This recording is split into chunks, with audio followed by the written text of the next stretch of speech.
Hey everyone, Scott here, and today I want to go over some of the major mistakes I see Amazon sellers making. So whether you're selling on Amazon or even if you aren't currently selling on Amazon, knowing these potential pitfalls now will save you from making one of these costly mistakes later. And that's my entire goal with this channel because, let's be honest, selling on Amazon is not as easy as the gurus make it seem.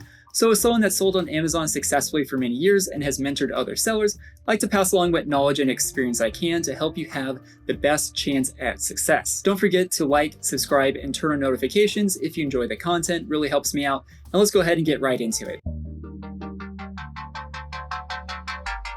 The first mistake is not budgeting correctly. This usually comes in the form of ordering too little inventory or ordering too much inventory, or not factoring in other costs like marketing, branding, and all those other little expenses you get when you're creating a private label brand. It's common not to reach profitability with a product for many months after you launch it due to all these different costs involved. So for me personally, I'd say $5,000 is the minimum budget I'd like to get started with for Amazon FBA private label, because you're not able to use that entire budget for inventory. So in order to be as efficient as possible with your budget, you want to make sure you don't order too much inventory or you don't have enough left over for other expenses in your next inventory order.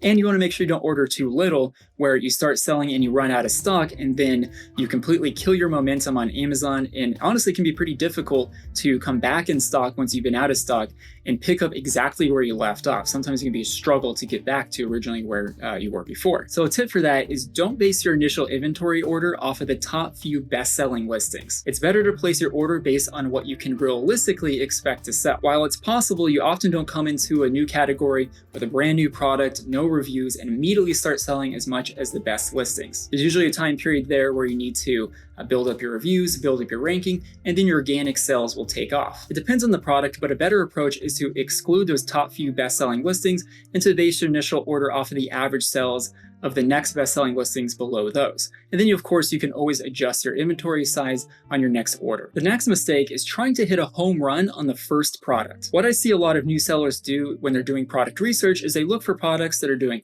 hundreds of thousands or even millions of dollars per month, because ultimately that's what they want to get to. But the problem is these products are usually already too competitive or too saturated because of the high revenue of these products. An easier approach is to think longer term with a product portfolio approach. What that means is you want to find a product that can make you, let's say, somewhere between $10,000 and $50,000 a month in revenue. Focus on getting that product profitable, and then you can expand with more products and add to your portfolio, which in turn will then grow your revenue. In my opinion, it's easier to get to a higher level of revenue with multiple products rather than trying to take one product to $1 million+ a year in revenue. Sellers with $1 million+ in revenue per year oftentimes have 10, 20, 50+ products that all combined are equaling that revenue. And it also spreads your risk across multiple products, because if you're relying entirely on one product for all your revenue, something happens to that product, whether it's from Amazon or from a competitor or something else, then your revenue completely stops. The next mistake is launching a product that can't compete. The old method of finding a successful product on Amazon, finding the same product on Alibaba, slapping your logo on it and launching on Amazon and then selling a lot of product is very difficult now, if impossible. You want to ask yourself the question, is there truly a reason why a shopper would pick my product over the other options available? Now, it doesn't have to be a completely unique product, but you do want to make sure you have some type of marketing angle, unique selling proposition, or something that will give you an edge over the other sellers. It's very difficult to have a copycat product and compete just on a better listing. Because what happens is, let's say you have better images. Well, as soon as you start selling really well, the other competitors are going to take notice of that, and they're more or less going to copy or knock off your photos. Then you're back to square one of just being like everyone else, which means you have to either compete on price or just try to get as much reviews as possible. So my best advice to compete long-term now is to have a good product and a good listing. The next mistake is not paying enough attention to profit margin and ROI. Cash flow is extremely important in e-commerce businesses. It's something that's not really talked a lot about, but one downside to e-commerce is that the more successful you become, the more money you have to spend on inventory. So let's say you ordered 500 units to begin with, and all of a sudden you start selling really well. Well, you can't order 500 units for your next order. You probably have to order, let's say, 1,000 units. So you have to come up with the budget, the money to be able to spend on 1,000 units, whereas before you were only getting 500. Profit margin is the amount of money left over from a sale once you factor in all your expenses. That includes your product cost, Amazon fees, and if there's any marketing costs involved in making that sell. For me personally, 30% would be the minimum profit margin I'd be looking for on a product I was going to launch on Amazon. Any less than that, and you're really not leaving yourself much room for other expenses. Amazon is gradually becoming a little bit more expensive over time to sell on. They keep raising their fees little by little, and you want to be able to spend on marketing and still have some profit left over, and you want to have some extra margin to account for expenses that you're not expecting. Like, let's say all of a sudden your shipping costs from China to Amazon increase significantly like they have in the past year. You want to be able to still make an order and still have enough room to make a profit. Now, ROI is a metric that's not talked about as much as profit margin, but it's still very important to me. ROI stands for return on investment. That's the amount of profit you receive back, profit, not revenue, that you receive back from your initial investment on inventory. So let's say you spend $1,000 to launch your product on Amazon, and then you make $1,000 back in profit. You have at that point a 100% ROI. If you got $2,000 back for your initial investment of $1,000, you'd have a 200% ROI.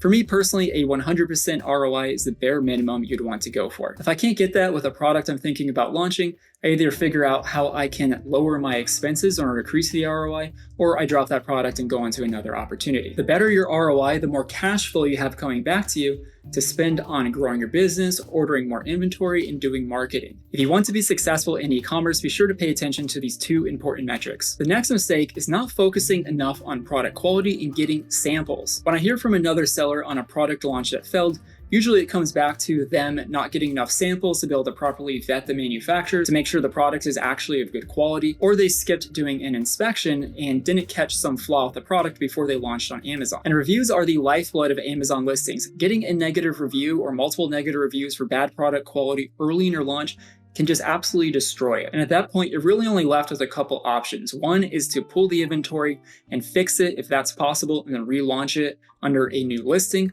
Or if you're not able to fix the problem with the inventory, you have to just liquidate it or try to get rid of it as best you can. And both those options can result in huge losses for you. So try to get a sample from at least 2 manufacturers from any product you're trying to launch so you can compare their quality and pick the product that you like the best. Because remember, this isn't drop shipping. Once you order inventory with private label, you're stuck with it. So you really want to make sure you're only launching products that are high quality and you can be proud of in the long term. The last mistake is not being a constant student of Amazon.